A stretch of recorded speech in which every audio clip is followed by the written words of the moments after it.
नमस्कार। तो चलिए आज बात करते हैं लील लॉन्डेस की ज़बरदस्त किताब how to talk to anyone के बारे में। इस किताब में ना ऐसी 92 छोटी-छोटी ट्रिक्स हैं जो किसी से भी एक मजबूत कनेक्शन बनाने में मदद कर सकती हैं। देखते हैं कि ये सीक्रेट्स आखिर हैं क्या।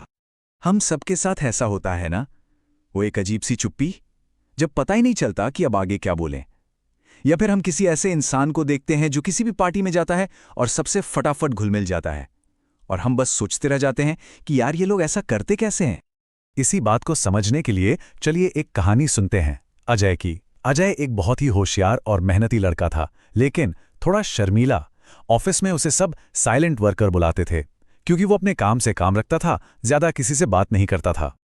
अजय में टैलेंट की कोई कमी नहीं थी, लेकिन प्रमोशन हमेशा उन लोगों को मिल जाता था जो बात करने में माहिर थे, जो अपनी बात को सही ढंग से रख पाते थे। और ये बात उसे अंदर ही अंदर खाए जा रही थी कि सिर्फ कम बात करने की वजह से उसकी मेहनत को कोई देख ही नहीं रहा। तो बस एक दिन अजय ने फैसला किया कि वो इस चीज को बदलेगा, और तभी उसके हाथ लगी किताब how to talk to anyone. उसे क्या पता था कि ये किताब उसकी जिंदगी बदलने वाली है। इस किताब में कोई लंबी चौड़ी थ्योरी नहीं है, बल्कि 92 छोटी-छोटी प्रैक्टिकल ट्रिक्स हैं। मतलब ऐसी आसान तकनीकें जिन्हें कोई भी कभी भी इस्तेमाल कर सकता है और अपनी बातचीत को बेहतर बना सकता है। अजय ने सबसे पहले सीखा फर्स्ट इंप्रेशन की कला, क्योंकि सच तो ये है कि किसी भी बातचीत की नींव पहले कुछ सेकंड्स में ही रख दी जाती है। उसने 3 मेन चीजों पर फोकस किया: the flooding smile, sticky eyes और सामने वाले की एनर्जी को कॉपी करना। चलिए एक एक करके इन्हें समझते हैं। ये है क्या? फ्लडिंग स्माइल का मतलब ये नहीं कि मिलते ही तुरंत एक बड़ी सी स्माइल दे दी। नहीं, इसका मतलब है जब आप किसी से मिलें तो पहले 1-2 सेकंड उनकी तरफ देखें और फिर धीरे धीरे एक वार्म सी स्माइल अपने चेहरे पर आने दें। जैसा कि किताब में कहा गया है, तुरंत मुस्कुराना बंद करो। पहले सामने वाले के चेहरे को एक पल के लिए देखो, रुको, उनके व्यक्तित्व को महसूस करो। फिर एक बड़ी गर्मजोशी भरी मुस्कान को अपने चेहरे पर बाढ़ की तरह आने दो और आंखों तक फैलने दो। इससे ना आपकी स्माइल बनावटी नहीं बल्कि सच्ची लगती है। अजय ने ये ट्रिक अपने बॉस पर आजमाई।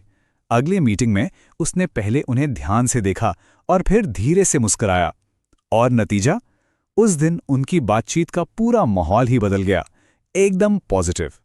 दूसरी ट्रिक है स्टिकी आईज। इसका सीधा सा मतलब है कि जब बातचीत खत्म हो जाए और आप मुड़ने लगें, तब भी 1 सेकंड के लिए आई कांटेक्ट बनाए रखें। ये छोटी सी चीज सामने वाले को दिखाती है कि आप सच में उनकी बातों में इंटरेस्टेड थे। इससे भरोसा तुरंत बनता है। और फिर आता है एनर्जी को कॉपी करना। मतलब अगर कोई बहुत एक्साइटमेंट में बात कर रहा है तो आप भी थोड़ा जोश दिखाएं, और अगर कोई शांत है तो आप भी शांत और धीमे अंदाज में बात करें। अजय ने इसे क्लाइंट्स के साथ यूज करना शुरू किया, और देखते ही देखते उसकी डील्स ज्यादा आसानी से फाइनल होने लगे।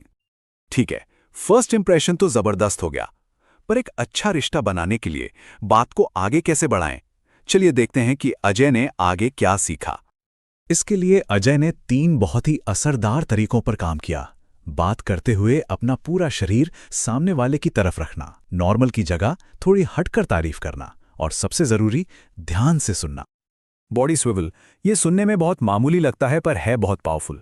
जब कोई आपसे बात करने आए तो सिर्फ गर्दन मत घुमाइए, बल्कि अपना पूरा शरीर उनकी तरफ मोड़ लीजिए। ये दिखाता है कि आप उन्हें अपनी पूरी अटेंशन दे रहे हैं। जब अजय ने ये करना शुरू किया तो उसके साथ काम करने वाले लोग उसके आसपास ज्यादा कंफर्टेबल महसूस करने लगे। अब बात करते हैं तारीफ की। अच्छी शर्ट है कहना ठीक है, पर इसकी जगह अगर कहा जाए आपका ड्रेसिंग सेंस हमेशा बहुत क्लासी होता है, तो इसका असर कहीं ज्यादा गहरा और यादगार होता है। यह दिखाता है कि आपने वाकई में ध्यान दिया है। और अब सबसे जरूरी चीज, एक्टिव लिसनिंग।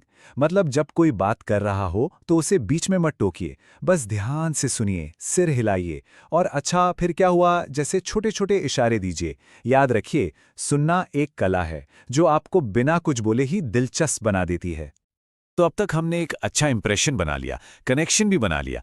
तो अब देखते हैं कि किसी भी बातचीत को यादगार कैसे बनाया जाए ताकि लोग आपको याद रखें। छोटी मोटी बातों से आगे बढ़िए। आप क्या करते हैं ये पूछने की बजाय पूछिए, आपको ये करियर चुनने के लिए किस चीज ने प्रेरित किया? देखिए, ये एक मामूली सवाल को एक गहरी बातचीत में बदल देता है और सामने वाले को स्पेशल महसूस कराता है। दो और बहुत ही स्मार्ट ट्रिक्स हैं। पहली, फेम बाय एसोसिएशन, मतलब किसी कॉमन दोस्त का जिक्र करके आप तुरंत भरोसा बना सकते हैं। जैसे रोहित बता रहा था कि आप अपने काम में बहुत अच्छे हैं। दूसरी, कॉपी देयर वर्ड्स, बातचीत के दौरान सामने वाला जिन खास शब्दों का इस्तेमाल करे उन्हें आप भी अपनी बातों में धीरे से शामिल कर लीजिए।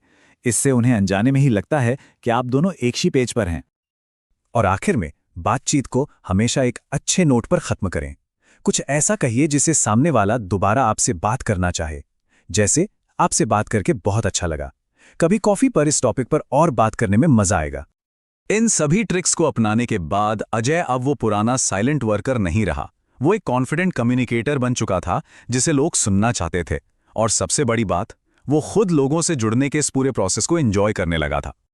तो देखिए, बात सीधी सी है। कम्युनिकेशन कोई जन्म से मिला टैलेंट नहीं, बल्कि एक कला है जिसे कोई भी सीख सकता है।